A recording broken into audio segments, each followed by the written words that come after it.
Kas ezotēriski zog tavu enerģiju? Pirmā daļa.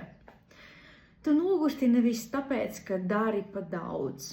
Tu nogursti un zaudē savu enerģiju tad, kad tu realizē ērtu lomu, kas nav nemaz tava. Tu zaudē enerģiju tad, kad izliecies, ka tu negribi vairāk.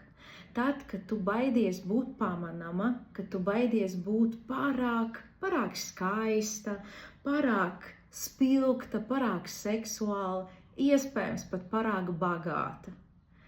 Un tad tava enerģija aiztek nevis, lai realizē tavu patiesu potenciālu, ko tu patiešām vēlies, bet realizējot tēlu, kas tev nemaz nepatīk. Kas ezotēriski zog tavu enerģiju? Pirmā daļa. Tu nogursti nevis tāpēc, ka dari pa daudz.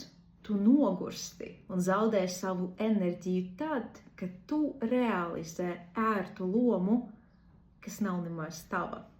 Tu zaudē enerģiju tad, kad izliecies, ka tu negribi vairāk.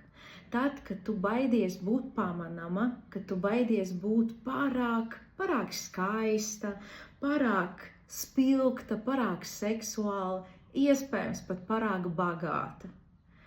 Un tad tava enerģija aiztek nevis, lai realizē tavu patiesu potenciālu, ko tu patiešām vēlies, bet realizējot tēlu, kas tev nemaz nepatīk.